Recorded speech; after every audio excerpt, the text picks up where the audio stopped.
was about 3:30 in the afternoon.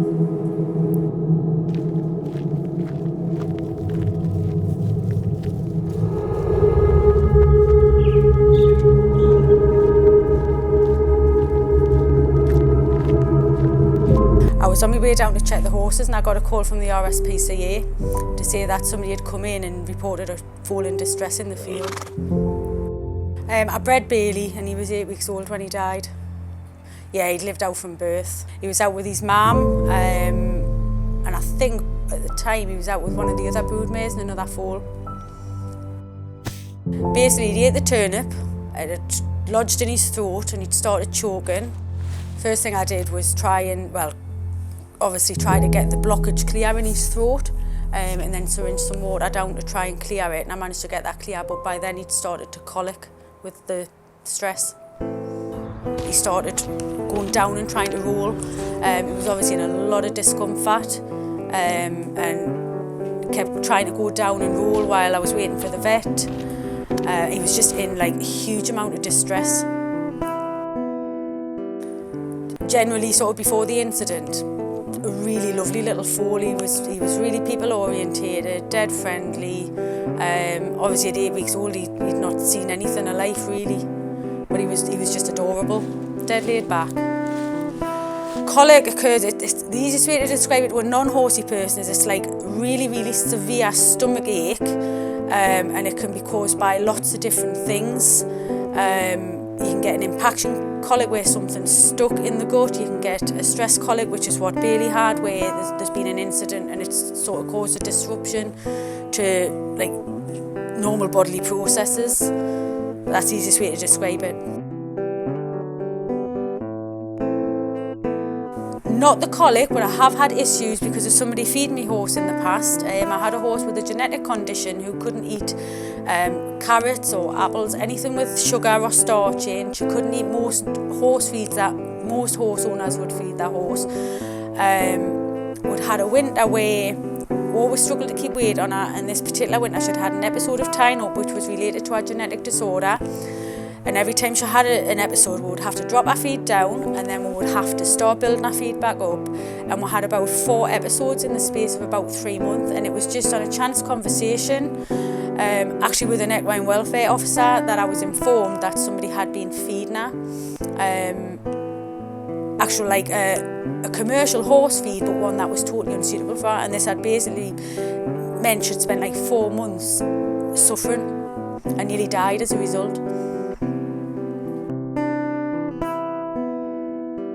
I've owned horses for over 30 years, about 35 years. Not necessarily, because obviously being a foal, his throat was a lot smaller. However, it was small cubes, which we wouldn't normally feed that sort of size to horses. So it might not have had such a catastrophic outcome, but it still potentially could have had the same result. It was soul destroying. You know, you spend a lot of time planning on breeding a foal. It's a lot of time, it's a lot of money, and there's a lot of emotional investment. And to see any animal suffer or to lose any animal or any loved one is traumatic, but to see them die in such a painful, horrific way when it was perfectly avoidable it's you can't even begin to describe what it's like. But it wasn't just me, it was all my friends there was 3 of us who used to sort of look after each other's horses, and we were all massively impacted by his loss. It was just awful. We'd put a poster up on the field gate just saying please don't feed the horses, and that he died the day before. And this was the day after we lost him. We'd put the note on the fence with a picture of him, and behind the notice, just over the fence, somebody had actually dropped some more carrots into the field. Couldn't believe it. I'd put a post on Facebook asking people to share, to explain the dangers of feeding horses that you don't know, because of inappropriate foodstuffs, as well as the fact that you don't know what dietary requirements they have. And that went viral, and it ended up, I was contacted by local radio stations and newspapers who took the story up and published it and aired it on the radio.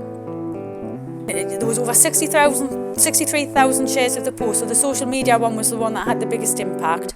Like I say, the notice we put on the fence was completely ignored because the following day somebody had put the carrot over the fence.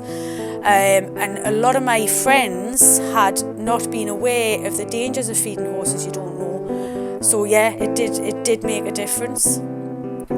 It was the size of the chunks, because obviously with Beyli being smaller and only being 8 weeks old, and he was one of the smaller foals I've bred, they obviously got lodged in his throat. Got loads of the number of messages I got, expressing people's condolences, and even people who weren't horsey but had seen it shared in different groups or by friends had actually taken the time to message to say that they hadn't been aware of the dangers, but it would make them think twice about feeding horses that they didn't know. It hasn't changed the way, yeah, I suppose it has, because it wasn't just with Beyli, but with the incident with the other horse who'd been fed incorrectly. At the time I was renting fields down about 8 miles away, and most of the fields were right next to public paths or public roads, and I'd had a couple of different incidents, and it really just knocked me confidence in actually having my horses in places where the public could access them.